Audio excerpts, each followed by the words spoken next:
আয়াতে কারিমাটা কেন নাযিল করলেন? এই আয়াতে কারিমা নাযিল করার পিছনে বিভিন্ন মুফাসসিরিনে কেরাম বিভিন্ন কথা বলেছেন।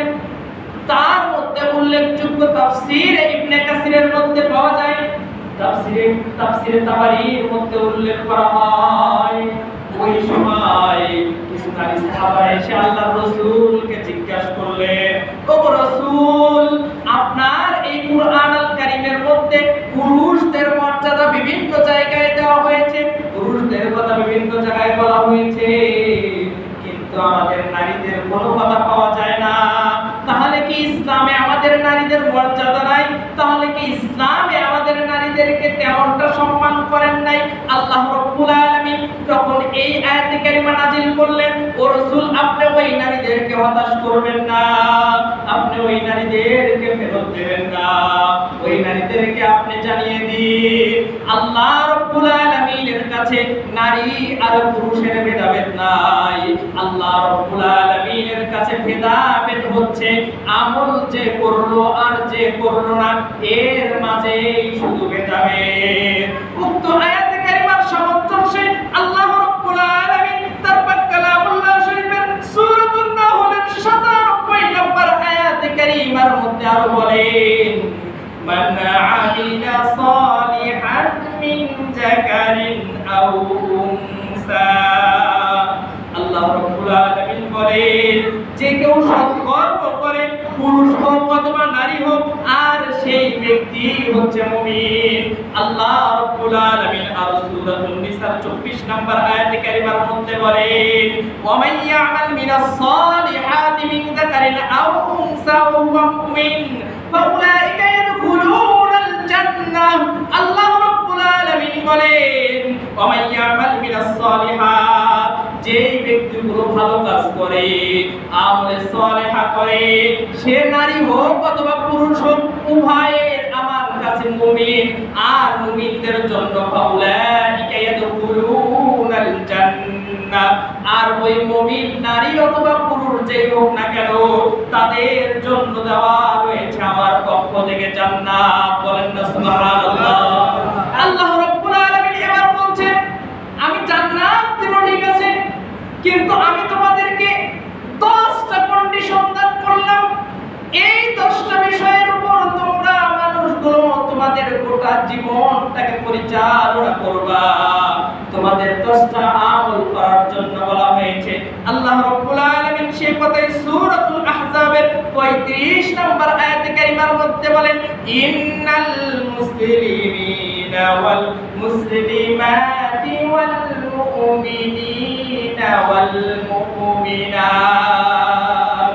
আল্লাহ রাব্বুল আলামিন বলেন, ১ নম্বরে নিশ্চয়ই তোমাদের মুসলিমিন এবং মুসলিমাত হতে হবে, তথা ১ নম্বরে তুমি পুরুষ হও আর নারী হও, তোমাকে আত্মসমর্পণকারী হতে হবে।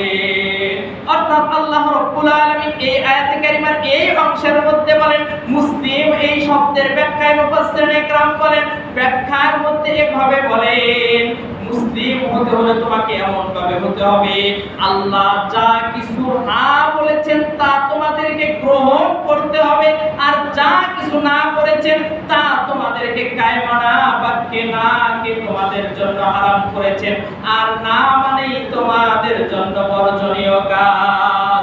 অর্থাৎ তোমরা যদি মুসলিম হতে চাও, তোমাদেরকে এক বাক্যে তোমরা আত্মসমর্পণকারী হবা, এক বাক্যে বলবা, আল্লাহ তুমি যা ঘোষণা করেছো তাই মেনে নিলাম, যা নিষেধ করেছো তাই আমি ছেড়ে দিলাম, এই ঘোষণা দিতে হবে। আর এমনটার দৃষ্টান্তটা বর্তমান সময়ে দেখা যায় আমরা মোটেও মানি না। এর বাস্তবতা আমরা যদি লক্ষ্য করি, আমাদেরকে হুজুররা কত বলে নামাজের কথা, আমরা নামাজের জন্য যাই না। অথচ আল্লাহ রাব্বুল আলামিন ৮২ বার বললেন, ওয়াকিমুস সালাতা ওয়া আতুজ যাকাত, বান্দা তুই নামাজের দিকে আয়, বান্দা তুই নামাজের দিকে আয়। এখনো তোর জন্য দরজাটা খোলা, বান্দা একবার চিন্তা করিস না কেন বান্দা, এমন একটা দিন আসবে যেই দিন তোর দেহটা পড়ে থাকবে, কিন্তু ওই দেহটার মধ্যে তোর রূহ নামক যে বস্তুটা, এই বস্তুটা থাকবে না। তুই নিঃশ্বাসটা বন্ধ করার সঙ্গে সঙ্গে এলাকার মানুষগুলো আর বলবে না আসাদ মারা গেছে, বলবে অমুকের লাশটা দেখতে যায়, ওই এলাকার মানুষগুলো মসজিদের মাইকে আরাম করে দেবে, কেউ হয়তো বা পাশ কাটার জন্য ব্যস্ত হয়ে পড়বে, কেউ হয়তো বা খাদ্যে নিয়ে যাওয়ার জন্য ব্যস্ত হয়ে যাবে। এই ব্যস্ত দুনিয়া ব্যস্ত মতোই চলবে, কিন্তু আমি মানুষটার দেহটা এই পৃথিবী থেকে বিদায় নেবে। সম্মানিত উপস্থিতি, এই কারণে মুসলমানদের জন্য দুইটা কন্ডিশন, মৃত্যুর পরে নয়তোবা সে মুমিনের কাতারে যাবে, নয়তোবা কাফিরের কাতারে যাবে। আর মুমিনের কাতারে যাওয়ার জন্য দৃষ্টান্তটা কি? আপনারা প্রত্যেকেই কম বেশি সকলে জানেন যে সাইয়েদনা ইব্রাহিম আলাইহিস সালাম কেমন ছিলেন। আল্লাহ রাব্বুল আলামিন এমনি সাইয়েদনা ইব্রাহিম আলাইহিস সালামকে মিল্লাত আবিকুম ইব্রাহিম হুয়া সাম্মাকুমুল মুসলিমিন, এমনি বলেন নাই ও ইব্রাহিম তোমার নাম হচ্ছে ইব্রাহিম, আর তোমাকে আমি গোটা পৃথিবীর মানুষের জন্য তোমাকে আমি নেতা হিসেবে দিলাম। পক্ষান্তরে গোটা পৃথিবীর মানুষের জন্য তুমি জাতি হিসেবে সিলেক্টেড হলা। আর তোমার পরে তোমার যত উম্মত রয়েছে তারা সহ পৃথিবীতে যতদিন পর্যন্ত এই পৃথিবী থেকে যাবে, এই পৃথিবী থাকার তো অবস্থায় প্রত্যেকটা মানুষের জন্য তুমি জাতির পিতা হয়ে যাবে। আর তোমার যেই দলটা রয়েছে এই দলের নাম আমি দিলাম মুসলিম। প্রত্যেকটা মানুষের পরিচয়কৃত দল হচ্ছে মুসলিম। আল্লাহ রাব্বুল আলামিন সে কথাই বলেন, আত্মসমর্পণকারী হলে তোমাদের জাতির পিতা ইব্রাহিমের মতো হতে হবে। জাতির পিতা ইব্রাহিম কেমন ছিলেন? সারা রাত্রি ঘুমিয়েছেন, স্বপ্নের মধ্যে দেখলেন আমার সন্তানকে কোরবানি করতে হবে। আর পক্ষান্তরে সকালবেলা উঠে তার সন্তানের কাছে গেলেন আর বললেন, হে আমার পুত্র, ক্বালা ইয়া আবাতি ফাআল মা তুমার, হে আমার পুত্র আমি দেখেছি আমি তোমাকে কোরবানি করছি। আল্লাহ রাব্বুল আলামিন আমাকে ঘোষণা দিচ্ছেন। পক্ষান্তরে সন্তান কেমন সন্তান বললেন, ও আমার পিতা, যেহেতু আপনার রব আপনাকে ঘোষণা করেছে, আমি আপনার এই ঘোষণার সঙ্গে একত্ববাদ ঘোষণা করছি, আপনার এই কথার সঙ্গে আমার মতটাকে এক করে দিচ্ছি। আপনি দেরি করবেন না, আপনার রবের ঘোষণার প্রতি আপনি বেয়াদবি করবেন না, আপনি মেনে নেন আমি শুয়ে পড়ছি, আপনি আমাকে সাতাজিদুনি ইনশাআল্লাহু মিনাস সাবিরিন, অবশ্যই আপনি আমাকে সবরকারী বান্দাদের মধ্যে পেয়ে যাবেন। যেমন পিতা তেমন তার সন্তান, এরই নাম হচ্ছে মুসলিম। আল্লাহ রাব্বুল আলামিন এই সকল পরীক্ষা নিয়ে যখন দেখেছেন প্রত্যেকটা পরীক্ষার মধ্যে ইব্রাহিম আলাইহিস সালাম পাস করছেন, তখন বললেন, ও ইব্রাহিম তুমি সাধারণ কোন মানুষ নও, মিল্লাতা আবিকুম ইব্রাহিম, তোমাকে আমি গোটা জাতির জন্য জাতির পিতা হিসেবে ঘোষণা করে দিলাম। পক্ষান্তরে এবার আসেন দ্বিতীয় নাম্বার আমলের দিকে, ওয়াল মুমিনিনা ওয়াল মুমিনাত। এই আমলের কথা বলতে গেলে কঠিন থেকে কঠিনতর হবে। এই আমলের কথা বলতে গেলে অনেকের গায়ের মধ্যে একটু হয়তো যারা পড়া লাগবে, কারণ কোরআনের কথা সকলের গায়ে শোভে না। যেমন ভাবে ওই সময়ে ওই মুহূর্তে যখন কোরআনের দাওয়াতটা আল্লাহর রাসূল দিতেন, আবু জেহেলের যেমন সহ্য হয় নাই, যেমন ভাবে আবু লাহাবের সহ্য হয় নাই, ওই কাফেরগুলো যেমন ভাবে রাসূলের বিরোধিতা করেছে, ঠিক তেমন ভাবে বর্তমান সময়ে কোরআনের এই অংশটুকুর ব্যাখ্যা করতে গেলে ওয়াল মুমিনিনা ওয়াল মুমিনাত, তোমাদেরকে বিশ্বাসী হতে হবে, এই কথাটুকুর ব্যাখ্যা করতে গেলে অনেকের গায়ে জ্বালা পড়ে বর্তমান সময়েও দেখা যায়। সম্মানিত উপস্থিতি, এই ওয়াল মুমিনিনা ওয়াল মুমিনাত এই ব্যাখ্যার মধ্যে মুফাসসিরিনে কেরাম বলেন, বান্দা তোমরা যদি মুমিন আর মুমিনাত হতে চাও, তোমাদের জন্য কন্ডিশন হচ্ছে আল্লাহ রাব্বুল আলামিন সূরাতুন নিসার মধ্যে বলেন, ইয়া আইয়ুহাল্লাযীনা আমানু লা তুকাতিলুনা ফি সাবিলিল্লাহ। ইয়া আইয়ুহাল্লাযীনা আমানু, হে ঈমানদারগণ, তোমরা পরিপূর্ণ ঈমানদার তখনই হবে লা তুকাতিলুনা ফি সাবিলিল্লাহ, তোমরা যখন আল্লাহর রাস্তার মধ্যে জিহাদের জন্য বের হয়ে যাবে। আর এই জিহাদের কথা বলতে গেলে বর্তমান অনেকে মান্য করতে চায় না। তাদের যুক্তি, আমরা নামাজ পড়ি, আমরা রোজা করি, আমরা হজ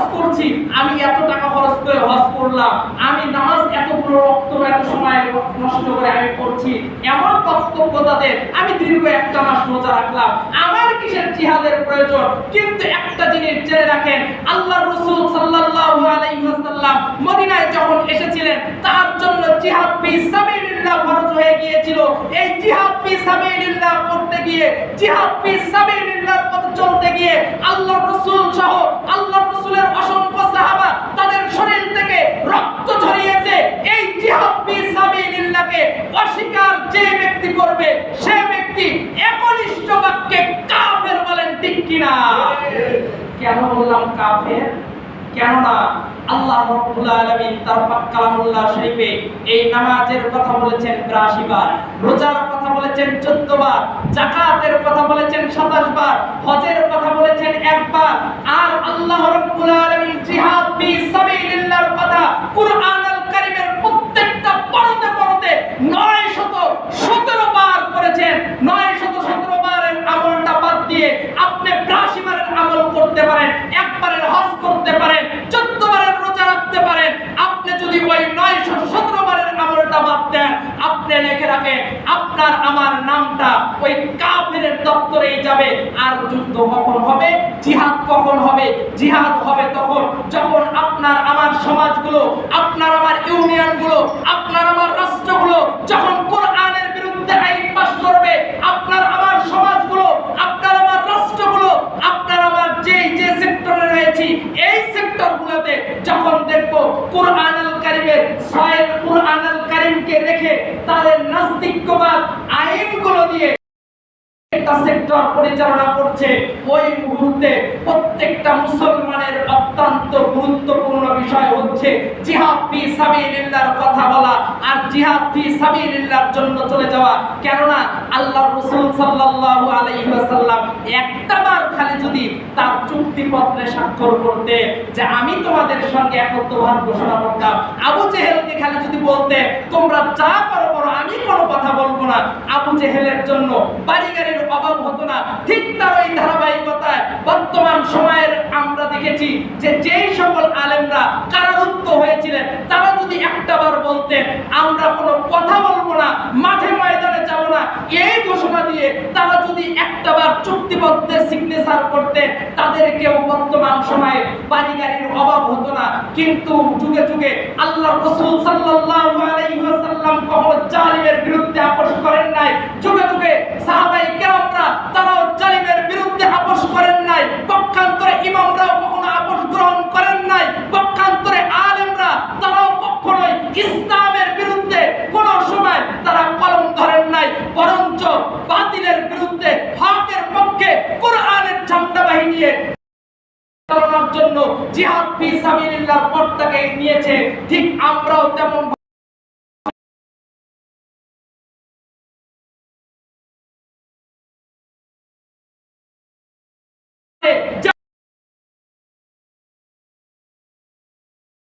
কারণে জেনা 100 করার পরে তারা যখন মিষ্টি বিতরণ করে এমনটা করার কারণে যদিও প্রকাশ্যে করতে না পেরেছে, অনেক সময় ফেসবুক কিংবা বিভিন্ন লেখালেখির মাধ্যমে যেমন ভাবে প্রতিবাদ হয়েছে, এখন যদি যেই বা যারাই ক্ষমতায় যাক না কেন ইসলামকে নিয়ে যদি তারা ষড়যন্ত্র করবার চেষ্টা করে মুসলিম জাতি তা কখনোই মানবে